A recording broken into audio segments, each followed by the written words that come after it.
আমি তোমাকে সম্পদে দেব, তুমি আমি আল্লাহকে পাইবা না। কারণ কে যেইভাবে আমি আল্লাহ সম্পদ সহ দুনিয়ার জমিনের ভিতরে ডাবায়া দিলাম, এ বান্দা ভালো করে শুনে রাখ, তোরা যদি আমি আল্লাহকে না চাই টাকা পয়সা চাও, ওই টাকা পয়সা সহ তোরেও দুনিয়ার মধ্যে ডাবায়া দিবেন যিনি, তিনি কে? সুন্দর বাড়ি চাও, গাড়ি চাও, গাড়ি চাও, আল্লাহ তাআলাকে চাও না। সুন্দরী গাড়ির পিছনে পাগল হয়ে গেছো, বাড়ির পিছনে পাগল হয়ে গেছো। আল্লাহ তাআলা বলেন আমি দিতে রাজি আছি, বাড়িও দিতে রাজি আছি, গাড়িও দিতে রাজি আছি। যেইভাবে আমি সাদ্দাতকে বাড়ি দিলাম, যেইভাবে আমি সাদ্দাতকে সুন্দরী নারী দিলাম, সব পাইছে কিন্তু আল্লাহরে পায় নাই। দুনিয়াতে ওই বাড়িটা উদ্বোধন করার সুযোগ আমার মাওলায় দেয় নাই, কথা ঠিক কিনা? এজন্য যারা আল্লাহকে চাইবে তারা আল্লাহর মুওয়াফিক মতন চলবে, আল্লাহর মর্জি মতন চলবে। যারা আল্লাহকে চাইবে না তারা কোনদিন আল্লাহর হুকুম মানতে তারা বাধ্য থাকবে না, ঠিক না ভাই? ঠিক। যারা আল্লাহকে চাইবে দেখবেন তারা 5 ওয়াক্ত নামাজে হাজির হবে। যারা আল্লাহকে চাইবে, যেখানে আল্লাহ থাকবে বান্দা সেখানেই হাজির হবে, যেখানে আল্লাহ তাআলার গুণগান চলবে ওখানেই বান্দা হাজির হবে। আর যে ব্যবসা চাইবে সে ব্যবসার জায়গায় বসে থাকবে, যে দুনিয়া চাইবে সে দুনিয়াদারের কাছে বসে থাকবে, আর যে আল্লাহকে চাইবে সে আল্লাহওয়ালাদের কাছে যাবে। মূলত কথা হলো আপনি যাকে চাইবেন আপনি তাকেই পাইবেন। আপনি যদি টাকা চান আপনি টাকা পাইবেন, আল্লাহকে পাইবেন না। আপনি ক্ষমতা চাইলে ক্ষমতা পাইবেন, আল্লাহকে পাইবেন না। আপনি যদি দুনিয়ার সংঘাত, মাতুব্বরি, চেয়ারম্যানগিরি, মাতুব্বরি, মানুষকে ধমক দেওয়া, মানুষকে মারা, মানুষকে কাটা, এই তাকাব্বুরি চান, এই বাহাদুরি চান, আল্লাহ আপনাকে দিবে, কিন্তু বাট আপনি আল্লাহকে পাইবেন না, পাইবেন না, আল্লাহকে পাবেন না, আল্লাহ আপনাকে ধরা দিবে না। যদি আল্লাহ এইভাবেই আপনাকে আমাকে ধরা দিত তাহলে শাহজালাল রহমাতুল্লাহি আলাইহি আল্লাহর প্রেমে সারাটা জীবন কাটিয়ে দিলেন, বিবাহ পর্যন্ত করেন নাই। কথা ঠিক বললাম না ভাই? বললাম। তারা তো সাধনা করার কোনো দরকার ছিল না, তাদের এত সাধনা করার দরকার ছিল না। এখন আপনি মনের ভিতরে আগে আপনি নিজে চিন্তা ফিকির করেন, আপনার মনকে আগে ঠিক করেন, আপনি কি আল্লাহকে চান নাকি দুনিয়া চান? প্রশ্ন হবে দুইটা, হয় আল্লাহকে চাই অথবা দুনিয়া চাই। যদি আপনি দুনিয়া চান আপনার ব্যাপারে কোনো হাদিস নেই, কোনো অনুমান নাই। গরু ছাগল যেমনে চলে আল্লাহ বলে তুইও এমনি চল, আমার কোনো বাধা নাই। তোর হায়াত আরো 50 বছর বাড়ায় দিবি। কথা বুঝেননি আমার? ফেরাউনের 40 বছর আল্লাহ পাক দিছে না?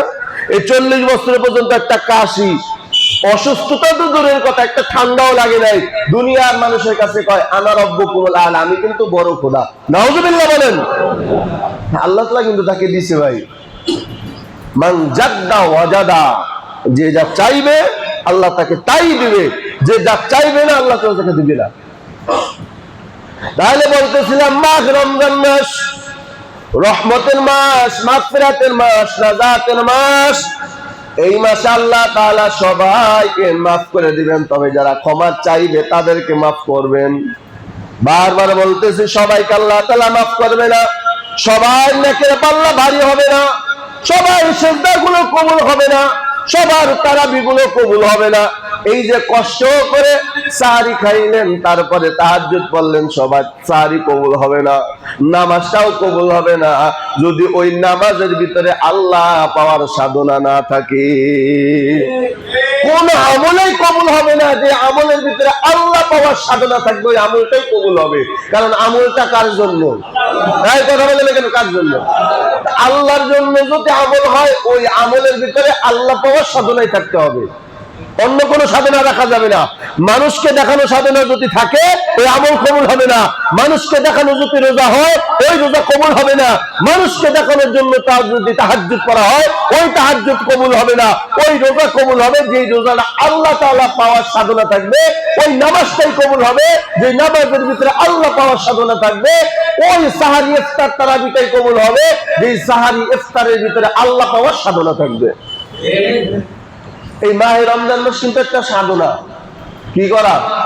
যারা সাধক আছেন, অনেকে সাধক, অনেকে কিন্তু সাধনা করে। কেউ পীর বাবার সাধনা করে, কেউ বিভিন্ন তরিকার লাইনে সাধনা করে। মুসলমানও একটা মাস সাধনা করে, ওই মাসটা হলো আল্লাহ পাওয়ার সাধনা। কথা বলে না কেন? কথাগুলা কি বুঝতে পারতেছেন আমার? এই মাসটা হলো শুধু মুমিনের সাধনার মাস। কেমন সাধনা? একটাই উদ্দেশ্য, এই মাসে যেহেতু আল্লাহ তাআলা এত রহমত এত মাগফিরাত দিয়েছেন, এই মাসেই আমি আল্লাহ তাআলাকে সাধনা করে, আল্লাহ তাআলার সাধনা করে আমি আল্লাহ তাআলার প্রিয় পাত্র হয়ে যাব ইনশাআল্লাহ। এটাই মুমিনের উদ্দেশ্য থাকতে হবে শুধু এই মাসে। শুধু তারাবি পড়া, রোজা রাখা, ইফতার করা, সাহরি খাওয়া, এটা উদ্দেশ্য না। উদ্দেশ্য হলো আল্লাহ পাওয়ার সাধনা করা। তারাবির ভিতরে আল্লাহ পাওয়ার সাধনা থাকতে হবে, রোজার ভিতরে আল্লাহ পাওয়ার সাধনা থাকতে হবে, ইফতারের ভিতরে আল্লাহ পাওয়ার সাধনা থাকতে হবে। তাহলে আপনার নামাজটা কবুল হবে, আপনার রোজাটা কবুল হবে, আপনার সবকিছু কবুল হবে। কিন্তু রোজা রাখাও যদি আপনি সে আগের মতনই চলাফেরা করেন, রোজা রাখাও যদি আপনার আগের মতন চরিত্র থাকে, রোজা রেখা যদি আপনি ঠিক মতো নামাজ না পড়তে পারেন, আল্লাহর কসম আপনার রোজাও কবুল হয় না, আপনার সাহারিও কবুল হয় না, আপনার কোন ইবাদতই কবুল হয় না, কবুল হয় না। কারণ কবুল হওয়ার আলামত হলো যার ইবাদত কবুল হয়, আল্লাহ তাআলা বলেন তার দিলটা অত্যন্ত নরম এবং সুন্দর হয়। সুবহানাল্লাহ বলেন না? এই জন্য যারা আল্লাহ ওয়ালা কিতাবের ভিতরে পড়েছে, আল্লামা হাসান মাজুব রাহমাতুল্লাহি আলাইহির কথা শুনেছি, যারা আল্লাহ ওয়ালা বুজুর্গ, তাদের গায়ে আঘাতের উপরে আঘাত করলো তারা একটু উহা শব্দ করে না। কারণ তাদের মনটা এত নরম, এত সুন্দর, এত নরম, এত সুন্দর, তারা আল্লাহর উপরে বিচার ছেড়ে দেয়, নিজেরা কখনো বিচার হাতে নেয় না। আর এই কাজটা যে করে, যে নিজে বিচার না করে আল্লাহর হাতে বিচার দিয়ে দেয়, ওই বিচারটা পৃথিবীর ভিতরে সবচেয়ে কঠিন বিচার হয়। ঠিক বললাম না? ঠিক বললাম? আমার নবী কি কারো বিচার করছেন? কথা বলে না কেন? যারা নবীদের নামে সমালোচনা করছেন, নবীজি কারো নামে বিচার করছেন, কার হাতে ছেড়ে দিয়েছেন? আল্লাহ কেমন বিচার করলেন? তাব্বাত ইয়াদা আবি লাহাবি ওয়া তাব। পুরা তাফসীর করার সময় নাই, পুরা আবু লাহাবের একেবারে ফ্যামিলি সহ আল্লাহ ধ্বংস করে দিলেন। তাহলে এই জন্যই বললাম, রোজা রাখার পরে যদি আপনার কিটকিটা মিজাজ থাকে, রোজা রাখার পরে যদি আপনার চরিত্রটা ভালো না হয়, রোজা রাখার পর আপনার যদি মনটা ভালো না হয়, আপনারা কিসের রোজা রাখলেন? কিসের সাধনা করতেছেন আপনি? আল্লাহ যেমন নরম, আপনার চরিত্রটাও নরম হতে হবে, যেহেতু আপনি আল্লাহর বান্দা। কথা বলে না কেন? আল্লাহ তাআলার যেমন নরম পরিবেশকে ভালোবাসেন, নরম জিনিসকে ভালোবাসেন, মানুষকে ভালোবাসার যতগুলো কারণ আছে, এর ভিতরে এক নম্বর কারণ হলো মানুষ হলো সবচেয়ে দুর্বল। সুবহানাল্লাহ বলেন নাই?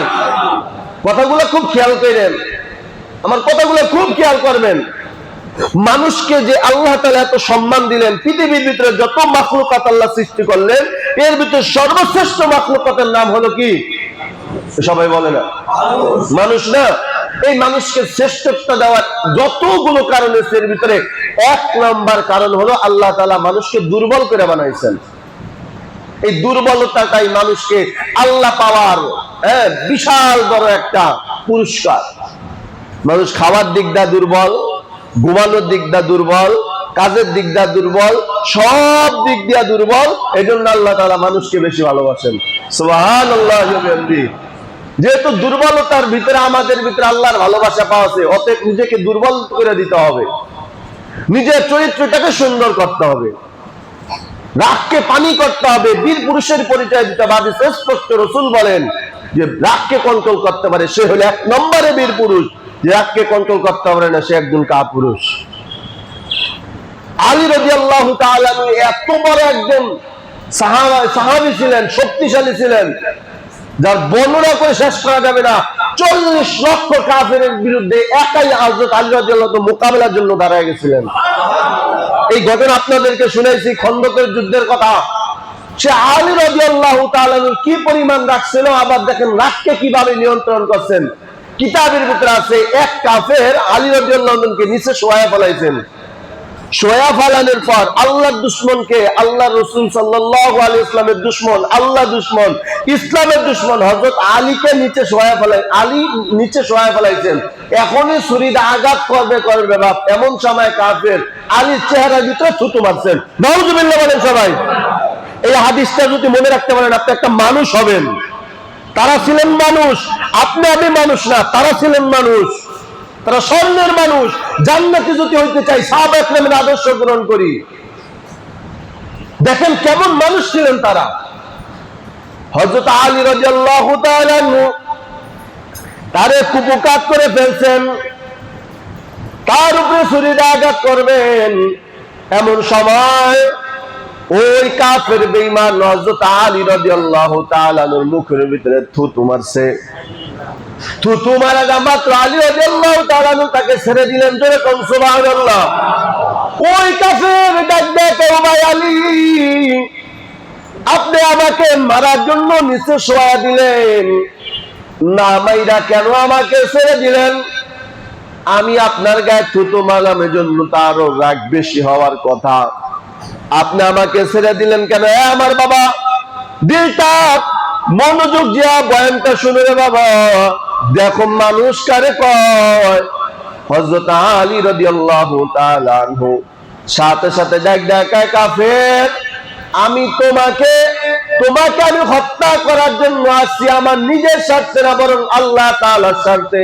আমার রাসূলকে গালি দিয়েছো, আমার আল্লাহকে গালি দিয়েছো, ইসলামের বড় দুশমন, এই কারণে আমি তোমাকে হত্যা করার জন্য আসছিলাম। কিন্তু যখন আমি তোমাকে হত্যা করার জন্য প্রস্তুতি গ্রহণ করলাম, এমন সময় তুমি আমার চেহারার ভিতরে থুতু মারছো। এই সময় যদি আমি তোমার উপরে আঘাত করি, তাহলে এটা আমার নিজের রাগকে আমি প্রকাশ করলাম, আমি নিজের স্বার্থে আমি তোমার আঘাত করলাম, অতএব আমি রাগকে কন্ট্রোল করলাম, আমি তোমাকে ছেড়ে দিলাম। আল্লাহ রাসূল বলছেন যে রাগকে কন্ট্রোল করতে পারে সে একজন বীর পুরুষ। চিৎকার মেরে কন্যা সুবহানাল্লাহ। আমরা হইলে ছাড়তাম? কথা বলে না কেন ছাড়তাম? তারা ছিলেন একজন মানুষ। আমার বাবা, জন্য দেখবেন যারা আল্লাহ ওয়ালা বুজুর্গ, তাদের দিলটা অত্যন্ত নরম, তারা বেশি রাগ করে না, গালিও দেয় না, কারণ তাদের ভিতরে আল্লাহর মুহাব্বত অত্যন্ত বেশি। কারণ তারা দুনিয়ার কারো কাছে কিছু কয় না, সব যা কর কার কাছে কর। সাবধান বাবা, বেয়াদবি করিও না। কিতাবের ভিতরে স্পষ্ট আছে, এক রাস্তা দিয়ে, এক রাস্তার পাশ দিয়ে একটা যুবক আর যুবতী গল্প প্রেমের আলাপ করতে করতে রাস্তা দিয়া যায়। ওই জামানায় বড় একজন আল্লাহওয়ালা বুজুর্গ হযরত হাসান মাজুব রাহমাতুল্লাহি আলাইহি, বড় আল্লাহওয়ালা, জীবনে কাউকে গালি দেয় না, কারো সাথে রাগ করে না, কারণ আল্লাহওয়ালাদের তরবিয়ত আল্লাহওয়ালাদের মতো। তাদের নামাজটা কবুল হয় বোঝা যায় তাদের চরিত্রের মাধ্যমে, তাদের রোজাটা কবুল হয় বোঝা যায় তাদের চরিত্রের মাধ্যমে। এ আমার বাবা, ওই আল্লামা হাসান মাজুব রাহমাতুল্লাহি আলাইহি যখন রাস্তা দিয়া অতিক্রম করতেছে, কাদা বৃষ্টির পানি একটু জমানো ছিল, হুচট করে সামান্য একটু কাদা ওই মেয়েটার গালে লেগে গেল। অমনি যুবক গিয়া আল্লাহওয়ালা হাসান রাহমাতুল্লাহি আলাইহির গালের মধ্যে থাপ্পড় মারলেন। নাউজুবিল্লাহ বলেন সবাই। যুবক আর যুবতী প্রেমের আলাপ করে যায়। হাসান মাজুব রাহমাতুল্লাহি আলাইহি রাস্তা দিয়া হাঁটতেছেন, সামান্য একটু পায়ের পানি ওই এই যুবতীর গালের মধ্যে এসে লাগছে। যুবক আর সহ্য করতে পারে নাই, আমার প্রেমিকার গাড়ির উপর আঘাত। মোল্লা বইলাই অমনি ঠাস করে একটা চর মাইরা দিছে। আল্লাহওয়ালা রাগও করে নাই, গোসাও হয় নাই, নিসমিন তাকাইয়া তসবিহ পড়তে পড়তে পড়তে পড়তে মসজিদের দিকে যায়। হঠাৎ করে দূর থেকে একটা অবলোকন দৃষ্টিতে একজন সাধারণ মানুষ সব ঘটনাগুলো দেখলো। দেখার পর কিছু দূর যাইতে না যাইতে হঠাৎ করে হোঁচট খেয়ে যুবকটা পাও পিছলে পড়ে পাওটা ভেঙে গেল। সুবহানাল্লাহ বলেন সবাই। সাথে সাথে পাওটা ভেঙে গেল। ডাক ডাকাকে আমারে বাঁচাও। ওই লোকটা ডাক ডাকা কয়, এখানে তো হোঁচট খাওয়ার কোনো কথা না, এখানে তো পিছলে যাওয়ার কোনো কথা না। ও যুবক, বলো তুমি কেন পিছলে পড়লা, কেন তুমি হোঁচট খাইলা? ডাক ডাকা, আমিও তো বুঝতে পারি নাই। বলে যুবক বলো, কোনো কিছুক্ষণ আগে কোনো কারোর সাথে বেয়াদবি করছো কিনা? হ্যাঁ হ্যাঁ, আমি একজন হুজুরের সাথে বেয়াদবি করেছি, আল্লাহওয়ালার সাথে বেয়াদবি করেছি। লোকটা ডাক ডাকায়, আল্লাহওয়ালাকে তো চিনলা না? আমাদের এলাকার সবাই তারে বড় হুজুর নামে ডাকে, তার নাম হলো হযরত হাসান মাজুব রাহমাতুল্লাহি আলাইহি। জোরে করুন সুবহানাল্লাহ। ওয়ান্নি নেতা হাতে ধইরা ডাক দেখো, যদি এখনো যদি ক্ষমা চাইতে পাইতে চাও, তাড়াতাড়ি আল্লাহওয়ালার পায়ে ধরে ক্ষমা চাও। কিতাবের ভিতরে লেখে, ওই মেয়েটা যুবকরে ধইরা ডাক দেখা, হুজুর আমার এই ভাইটাকে আপনি মাফ করে দেন, আমার বন্ধুটারে আপনি মাফ করে দেন। ওই আল্লাহ দেখে মা, আমি আল্লাহর কাছে নালিশও করি নাই, আমি আল্লাহ তাআলার কাছে বিচারও দেই নাই, আমি মনও খারাপ করি নাই। তবে তোমার যেহেতু বন্ধু, তোমার গালে একটু পানি সামান্য লেগে গেছে, আমি ইচ্ছা করিয়াও দেই নাই। হাঁটার চলে সামান্য একটু পানি তোমার গালের মধ্যে লাগার কারণে তুমি তোমার বন্ধু রাগ কইরা আমার গালের মধ্যে থাপ্পড় মারলো, তোমার ভালোবাসা আমার গালের মধ্যে থাপ্পড় মারলো। এ আম্মা জান, আমিও একজন রে ভালোবাসি, তিনি হলেন আমার আল্লাহ। জোরে জোরে কন্যা সুবহানাল্লাহ।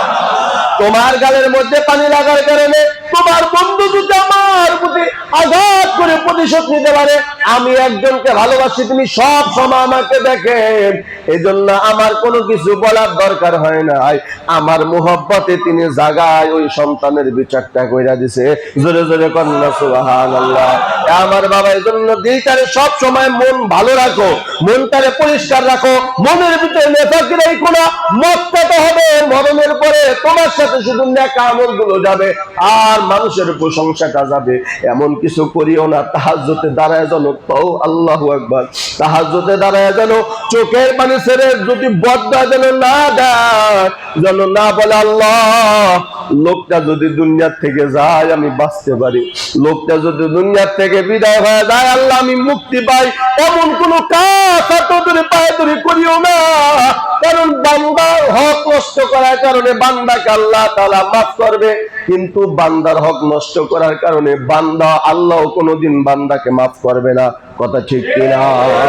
আপনি আল্লাহর হক বাদ দিয়েছেন, নামাজ পড়েন নাই, রোজা করে নাই, আল্লাহ তাআলা দয়া করে মাফ করে দিতে পারে, কিন্তু সবাই তো আল্লাহ তাআলার বান্দা।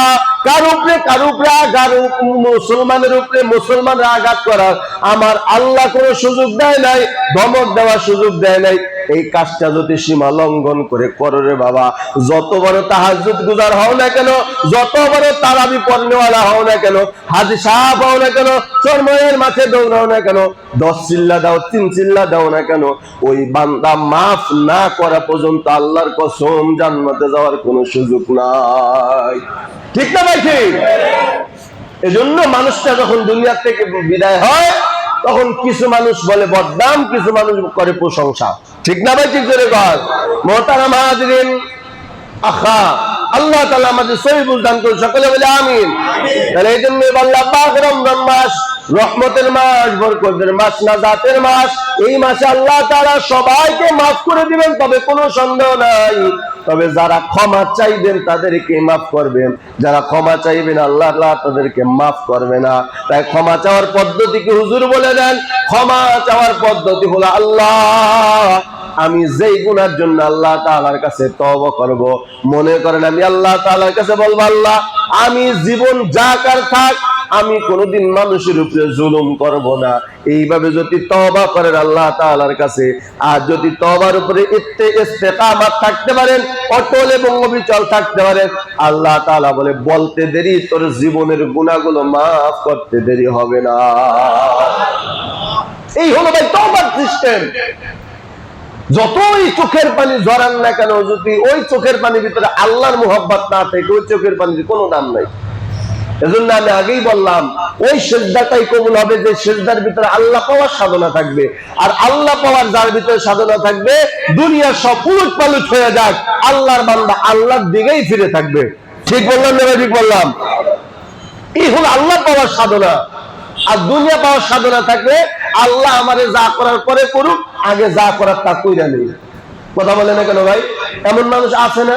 বহু মানুষ আমি দেখেছি ডাইরেক্ট আমনে বলে হুজুর আপনি এত নামাজ কথা বললেন না, যা হওয়ার আমার সাথে তো হবে, আমার কবরে আমি যাবো, আপনি তো আমার কবরে যাবেন না, আপনার কাম আপনি করেন, আমার কাম আমি করি। নাই এমন লোক নাই? হ্যাঁ, এখন শক্তি আছে, বলার সুযোগ আছে। এজন্য আল্লাহ তাআলা বলেন পিছনে ইতিহাস থেকে শিক্ষা নাও। এই কথা ফিরাউন বলছে, আজকে ফিরাউনের কোনো অস্তিত্ব নাই। এই কথা কারুন বলছে, কারুনের কোনো অস্তিত্ব নাই। যারা এই কথা বলছে একজনের কোনো অস্তিত্ব নাই। ঠিক নেই? এজন্য মান জাদ্দা ওয়াজাদা, এই মাস হলো মাহে রমজান মাস হলো আল্লাহ পাওয়ার সাধনা, আল্লাহর কাছে পাওয়ার সাধনা। তাহলে আল্লাহ তাআলাকে কাছে পাওয়ার যত সাধনা আছে এর ভিতরে 1 নম্বর সাধনার নাম হলো রোজা। 1 নম্বর সাধনার নাম কি? সবাই বলে না কেন ভাই? রোজা। দুই নম্বর আল্লাহ তাআলার সন্তুষ্ট অর্জন করা। দুই নম্বরে কি বললাম? আল্লাহ তাআলার সন্তুষ্ট অর্জন করা। তিন নম্বর পদ্ধতি হলো গভীর জ্ঞানে মগ্ন হয়ে একান্তভাবে আল্লাহ তাআলার সাথে কথা বলা। সুবহানাল্লাহ বলেন। কাউজুর আল্লাহরে পান কই, আল্লাহর সাথে একা একা কিভাবে কথা বলবো, গল্প করব? আল্লাহ রাসূল সাল্লাল্লাহু আলাইহি ওয়াসাল্লাম বলেন, যখন তুমি দুনিয়ার সব ঝামেলাকে এক সাইডে রেখে আল্লাহ তাআলার প্রতি মুতাওয়াজ্জহ হয়ে যখন আল্লাহকে ডাকবা, তখন আল্লাহর পাক রব্বুল আলামিন তোমার প্রত্যেকটা ডাকে সাড়া দেয়। বুঝেন আল্লাহ পাওয়ার সাধনা? বুঝেন? জঙ্গলের ভিতরে 12টা বছর কাটায় দিয়েছেন। হ্যাঁ, এই দিল্লির কি জানি নিজামুদ্দিন আউলিয়া এত বড় আল্লাহর ওলি কেমনে হইলেন? এই বাজার সদাই করে হয় নাই। আল্লাহকে যারা চাইছেন তারা পাইছেন। কেমন চাওয়া চাইছেন? মা চাচ্ছেন, বাপ চাচ্ছেন, সব কিছু ছেড়ে জঙ্গলে গেছেন। কেমন? আপনাদেরকে মা বাপ ছাড়তে বলি না, বরঞ্চ যতটুকু আমল করা দরকার এতটুকু যদি করতে পারেন, আল্লাহ পাক রব্বুল আলামিন আপনার সামনে অবশ্যই ধরা দিবে ইনশাআল্লাহ। কিন্তু আমাদের ভিতরে এই সাধনা নাই। তাহলে মাহে রমজান মাসের ভিতরে 3 নম্বর সাধনা হলো একাকীভাবে আল্লাহ তাআলার সাথে প্রেম করা, কথা বলা। এর সবচেয়ে বড় মাধ্যমের নাম হলো ইতিকাফ। কি জোরে বলেন? ইতিকাফ। ইতিকাফের চেয়ে বড় মাধ্যম রমজান মাসে আল্লাহ পাওয়ার আর কোনো মাধ্যম নেই।